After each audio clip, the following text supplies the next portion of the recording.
Hi friends, welcome to my channel Telugu వంటకాలు బజయ్య మీ జయ్య. ఈరోజు మీ ముందుకు ఒకసారి కొత్త నిలవ పచ్చడితో అయితే మీ ముందుకు వచ్చేస్తుందండి. టమాటా నిలవ పచ్చడి. దానికోసం ఏమేమి తీసుకున్నాను, ఎలా చేశాను అనేది ఫుల్ వీడియో అయితే మన యూట్యూబ్ ఛానల్లో ఉందండి. ఆ లింక్ ఈ వీడియోలో ఛానల్ లింక్ కింద అయితే ఇస్తాను. ఫస్ట్ నుంచి లాస్ట్ వరకు చూస్తే నేను ఎలా చేశానో అర్థమవుద్ది. 3 కేజీలు టమాటాలతో సింపుల్ అండ్ టేస్టీగా చేసుకొని టమాటా నిలవ పచ్చడి అండి. సమ్మర్లో మీరు కూడా ఇంతేనండి. నిలవ పచ్చళ్ళు, అలాగే వడియాలు, మిరపకాయలు, మధ్య మిరపకాయలు, కూరకారం ఇవన్నీ తయారు చేస్తూ ఉంటారా? నేను కూడా ఇలాగే చేస్తూ ఉంటానండి. మీలో ఎంతమంది ఇలా చేస్తారు కామెంట్లో పెట్టండి. వీడియో అయితే అందరూ చూస్తున్నారు కానీ ఎవరు లైక్ చేయట్లేదండి. లైక్ చేయడం అయితే వీడియో ఎక్కువ మందికి రీచ్ అవుద్ది, నాకు సపోర్ట్ చేసిన వాళ్ళు అవుతారండి. అలాగే మంచిగా కామెంట్ పెట్టడం వల్ల కూడా నాకు సపోర్ట్ చేసిన వాళ్ళు అవుతారండి.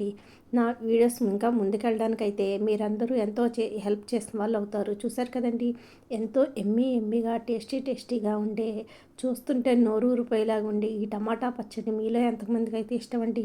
చూడండి ఎంత చక్కగా సింపుల్ అండ్ టేస్టీగానే మనం చక్కగా ఇంట్లో చేసుకోవచ్చండి. ఇప్పుడు ఎండలు ఎక్కువగా ఉన్నాయి కాబట్టి ఇలాంటప్పుడే మనం ఊరగాయలు కానీ, మజ్జిగ మిరపకాయలు కానీ అన్నీ చక్కగా గుమ్మడి వడియాలు అన్నీ పెట్టుకోవచ్చండి. మీరు కూడా ఇలాగే పెడుతూ ఉంటారా?